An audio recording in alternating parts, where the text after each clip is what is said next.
Saludos, muy buenos días. El abrazo desde la ciudad héroe, rebelde y hospitalaria de Cuba en fecha como esta, donde conmemoramos el aniversario de los asaltos a los cuarteles Moncada y Carlos Manuel de Céspedes.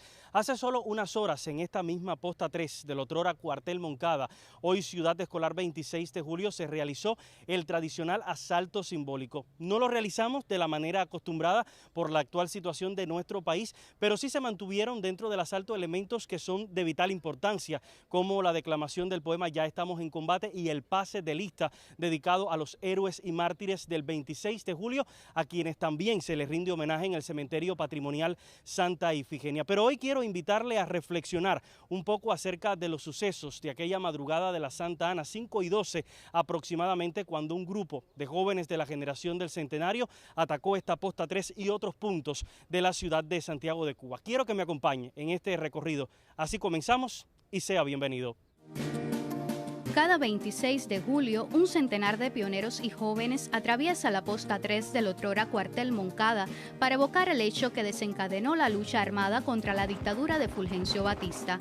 De fondo, los versos escritos por Raúl Gómez García, que impulsan a la lucha, a la valentía, recitados por Fidel en vísperas del asalto antes de salir de la granjita Siboney y sellados en la conciencia de los combatientes. Tras responder al alto quien va, con la ingeniosa expresión «Abran paso que llegó el general», invaden la fortaleza armados con lápices de gran tamaño y enarbolando frases de compromiso con la revolución. Llegan ante los muros al filo de las 5:15 de la mañana y en acto solemne se realiza el pase de lista de los moncadistas que ofrendaron sus vidas en la epopeya. Este año la honrosa tradición se reconfigura debido a las restricciones que impone la actual pandemia. Una alborada impresa con gloria y sangre en las hermosas páginas de nuestra historia. Este acontecimiento expuso el alma de la tiranía y fue un paso firme hacia el triunfo definitivo. Los asaltos simbólicos al antiguo cuartel Moncada, protagonizados por asaltantes de uniformes escolares, son evidencia de la continuidad del proceso revolucionario y arraigo a los sueños y el pensamiento martiano que, así como no murió en el año de su centenario, perdurará por muchas generaciones de cubanos.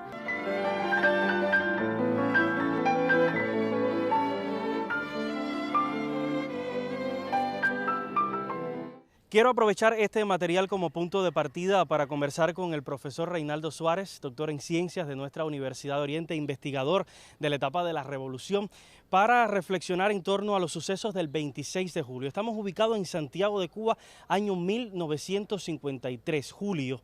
¿Por qué escoger el Moncada?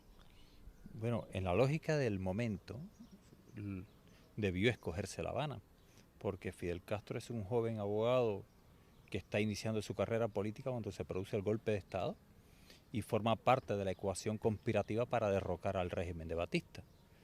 Y a pesar de que otros intentaron lo mismo en La Habana o tenían proyectado hacerlo en La Habana, Fidel Castro prepara un contingente básicamente de occidentales en una conspiración que no solamente fue audaz, sino que fue muy exitosa, los traslada secretamente a Santiago y asalta la principal fortaleza militar de Santiago de Cuba.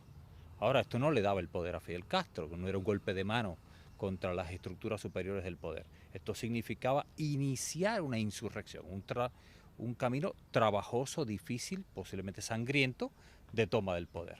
Entonces, coger a Santiago y desplazarse 900 kilómetros de donde se organizó la conspiración es porque hay una clave.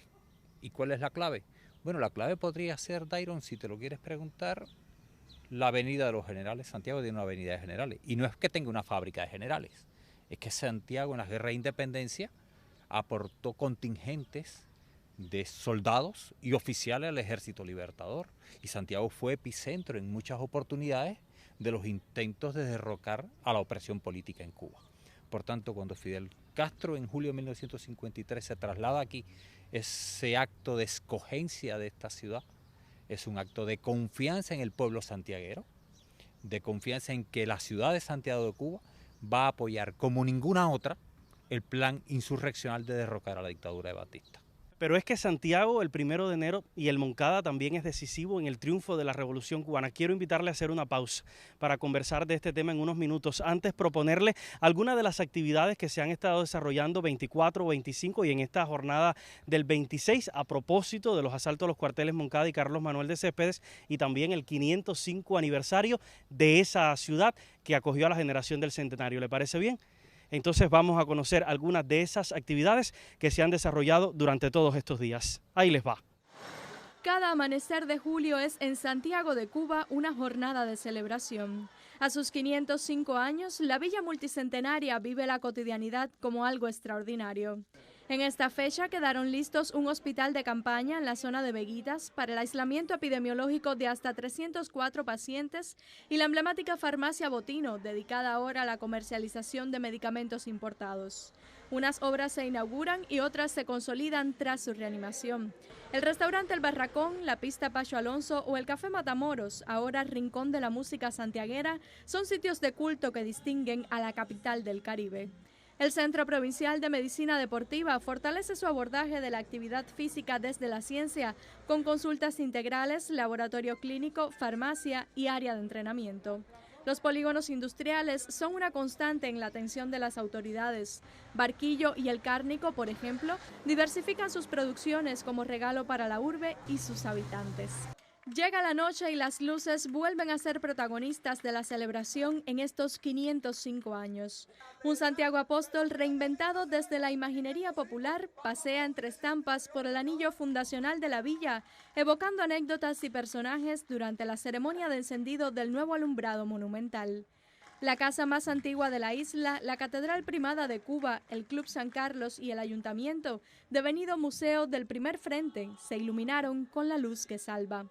Amanece nuevamente en la indómita Santiago y esta vez es la bandera tricolor el motivo para seguir honrando a la ciudad que no descansa, que exagera en la belleza y el trabajo, que se queda como un sello en el alma de la nación.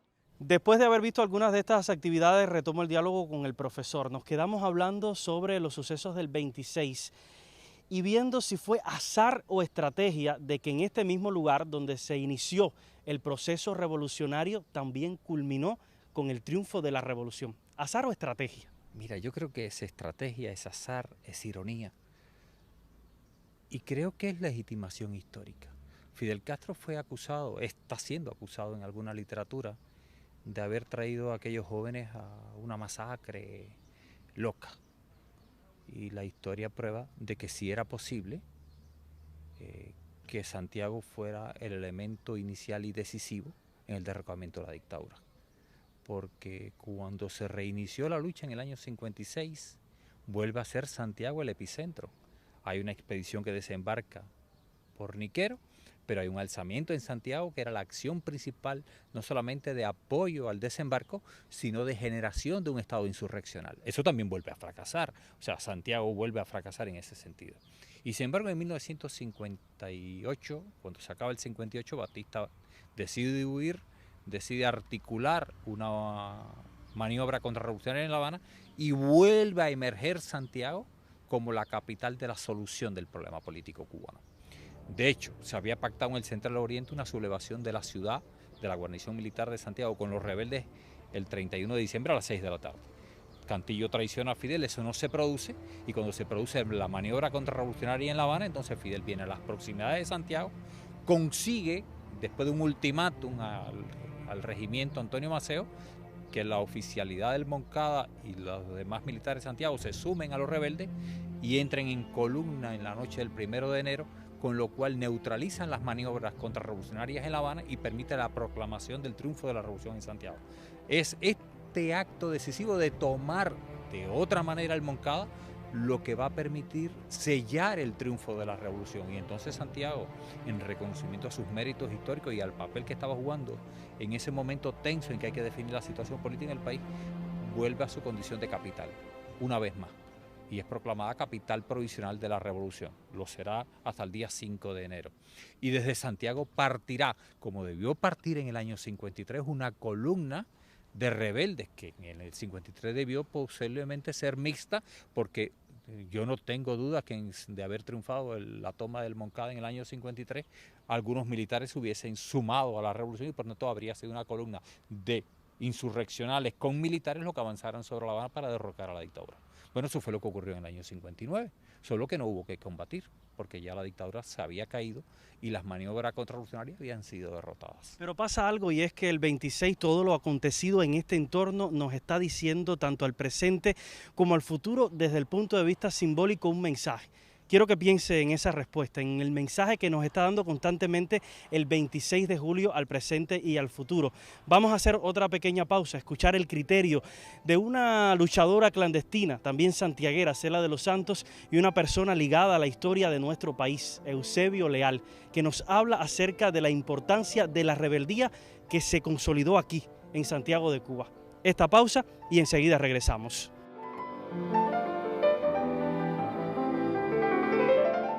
Santiago fue el lugar elegido por Fidel para el Moncada. Eso marcó a Santiago para toda la vida. Lo comprometió para toda la vida. Ese impacto no lo recibió ningún otro lugar en Cuba. El 26 de julio fue el gran desagravio, fue el guante lanzado al rostro del poder opresor, discriminador, del poder humillante para el pueblo cubano, de la traición a los valores constitucionales, al sentido de la justicia, a la esperanza de la igualdad. Fue borrar la profanación del nombre de Martí en el año de su centenario por aquellos políticos con manos manchadas de sangre y de dinero. Es por eso que el 26 de julio y la figura de Fidel y de Abel, que no era de aquí, y de Renato, que sí lo era, y de todos los que cayeron en el Moncada, fueron el símbolo de esa rebeldía.